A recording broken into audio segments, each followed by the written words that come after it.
Hello friends, कैसे हैं आप। Welcome to my YouTube channel life in study. आज मैं लेके आई हूँ थर्ड यूनिट वस्तुपरकता और व्याख्या MHI 3 का है ये वस्तुपरकता और व्याख्या। तो सीधे हम चलते हैं क्वेश्चंस पर। आज मैं इसमें एक ही क्वेश्चन लेके आई हूँ जो मुझे काफ़ी इम्पोर्टेंट लगा, तो देखते हैं। ठीक है, क्वेश्चन है वस्तुपरकता क्या है। वस्तुपरकता और व्याख्या के बीच संबंध की विवेचना कीजिए। वस्तुपरकता: जब अतीत की किसी भी घटना को इतिहासकार द्वारा यथार्थ रूप में प्रस्तुत किया जाता है तो ऐसे वर्णन को वस्तुपरकता की श्रेणी में ही डाला जाता है। उसके बाद है तटस्थता और निष्पक्षता, यानी कि पहले तो हमने देखा कि वस्तुपरकता क्या है, उसकी डेफिनेशन। जो कोई भी अतीत की कोई घटना है उसको अगर इतिहासकार यथार्थ रूप में, यानी कि एक परिभाषा के तौर पर वास्तविक रूप से कह सकते हैं प्रस्तुत करें, तो ऐसे वर्णन को हम वस्तुपरकता की श्रेणी में रखते हैं। इसमें वस्तुपरकता में क्या क्या होना चाहिए वो हम देखते हैं। इसमें पहला तो ये होना चाहिए कि तटस्थता और निष्पक्षता होनी चाहिए।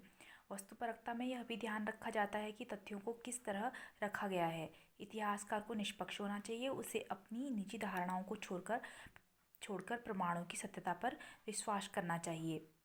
यानी कि उसको एक तो निष्पक्ष होना चाहिए, किसी भी पक्ष के आधार पर इतिहास को नहीं देखना चाहिए, या फिर जो भी घटना है उसे नहीं देखना चाहिए, और अपना कोई भी धारणा उसमें जो है नहीं जोड़नी चाहिए। एक इतिहासकार हैं पीटर नोविक, जो कि लिखते हैं इतिहासकार को एक तटस्थ और निष्पक्ष न्यायाधीशों की भांति होना चाहिए। उसे किसी वकील या प्रचारक की भूमिका नहीं निभानी चाहिए। इतिहासकार के निष्कर्षों में संतुलन और निष्पक्षता की अपेक्षा की जाती है। जिस प्रकार न्यायाधीश बिना किसी सामाजिक दबाव और राजनीतिक प्रभाव के निष्पक्षता के साथ काम करती है, ठीक वैसे ही इतिहासकार द्वारा भी बिना किसी भेदभाव, पक्षपात और पूर्वाग्रह के कार्य को अंजाम दिया जाना चाहिए। उसे किसी एक निष्कर्ष पर पहुंचने के बजाय अन्य निष्कर्षों पर पहुंचने का स्वार्थ नहीं होना चाहिए। जब इतिहास किसी उपयोग की दृष्टि से लिखा जाता है तब वस्तुपरकता गंभीर संकट में पड़ जाती है। इतिहासकारों की प्रमुख निष्ठा वस्तुपरक, ऐतिहासिक यथार्थ और उन पेशेवर साथियों के प्रति होती है जो लक्ष्य और बढ़ने के लिए संचयी तथा सहयोगशील प्रयासों से प्रतिबद्ध हो। निजी धारणाओं से किनारा। इसके बाद इसमें निजी धारणाओं से किनारा। पश्चिम में हेरोडोटस के समय से ही वस्तुपरकता को बहुत महत्व दिया गया है। उस काल में इतिहासकारों का सोचना था कि इतिहासकार को अपने निजी स्वार्थ को छोड़कर तथ्यों को निष्पक्षता और स्पष्टता से जनता के समक्ष प्रस्तुत करना चाहिए। आधुनिक विज्ञान के विकास के साथ साथ वस्तुपरकता का विकास होना भी प्रारंभ हुआ। इतिहासकार को निष्पक्ष होना चाहिए और किसी भी बात का पक्ष नहीं लेना चाहिए। उसे अपनी निजी धारणाओं को छोड़कर केवल प्रमाणों की सत्यता पर ही भरोसा करना चाहिए। जो भी अपने उसके विचार हैं, उन विचारों के आधार पर उस घटना को उसे जो है नहीं देखना चाहिए। उसे केवल जो भी प्रमाण मिले हैं उसी के आधार पर देखना होगा। उसके बाद है सत्यता की प्रमुखता। 19वीं शताब्दी के जर्मनी के इतिहासकार नाइबर और रानके ने वस्तुपरक इतिहास लेखन की शुरुआत की। नाइबर ने विवेचनात्मक पद्धति को आधार बनाकर इतिहास लेखन की शुरुआत की, जबकि रानके ने वास्तविक वस्तुपरक इतिहास लेखन को आधार बनाकर विस्तृत रूप में लेखन किया। उन्होंने इतिहास को साहित्य और दर्शन से अलग रखने का प्रयास किया। इस प्रकार उनका मत था कि इतिहासकार का कार्य तथ्यों की जांच पड़ताल करना और पाठकों को अवगत कराना था। यानी कि जो भी तथ्य हैं उनकी ठीक तरीके से जांच पड़ताल करके सही रूप में पाठकों के समक्ष अवगत करा सकें।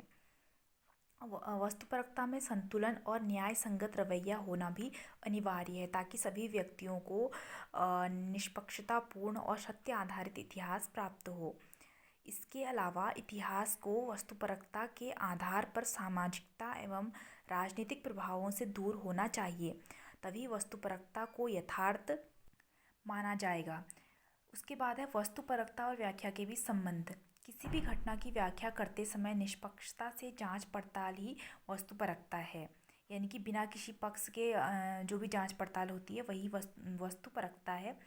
यानी वस्तुपरकता व्याख्या का ही एक हिस्सा है। जब भी हम वस्तुपरकता को देखते हैं या फिर वस्तुपरकता की डेफिनेशन देखते हैं तो उसमें एक व्याख्या हम करते हैं किसी भी घटना की। तो वही जो है एक व्याख्या, वस्तुपरकता जो है व्याख्या का ही एक हिस्सा है। कई इतिहासकारों ने इतिहास में वस्तुपरकता न होने का समर्थन किया है। उनका कहना है कि वस्तुपरकता एक कोरी कल्पना है, यानी कि निष्पक्ष रूप से किसी घटना को देखना या फिर बिना सत्यता प्रमाणित किए उस घटना को समक्ष लाना। उन्होंने यही वस्तुपरकता को कोरी कल्पना कहा है, एक कल्पना मात्र कहा है। इसके अलावा कोरी कल्पना के अलावा कुछ नहीं है, बता रहे हैं कुछ इतिहासकार। अनेक भाषा विज्ञानी भी इस बात का समर्थन करते हैं। इसके विपरीत हम देखते हैं कि इतिहासकारों ने इतिहास में वस्तुपरकता को बहुत ही महत्वपूर्ण स्थान दिया है, लेकिन कुछ इतिहासकार ऐसे भी हैं जिन्होंने वस्तुपरकता को काफ़ी महत्वपूर्ण स्थान दिया है। और प्रारंभ में ही पश्चिम हो या पूर्व लेखन में वस्तुपरकता को विशेष स्थान दिया है। किसी भी काल के इतिहास को हम उठाकर देखें तो हम पाएंगे कि उसमें निष्पक्ष लेखन को बहुत अधिक महत्व दिया गया है। अतः पाठकों के समक्ष यथार्थ प्रस्तुत कर पाना असंभव हो जाता है। परंतु अनेक इतिहासकार ऐसे हैं जो बीच का रास्ता अपनाते हैं। अतः वस्तुपरकता को पूर्ण रूप से नकारना उचित नहीं समझते हैं। वे यह मानते हैं कि यद्यपि इतिहास लेखन में पूर्ण वस्तुपरकता संभव नहीं है, परंतु समाज के समक्ष आंशिक सत्य तो सामने लाया जा सकता है। इतिहास में प्रामाणिकता लाने के लिए वस्तुपरकता आवश्यक है। यहाँ पे क्वेश्चन का आंसर समाप्त होता है फ्रेंड्स।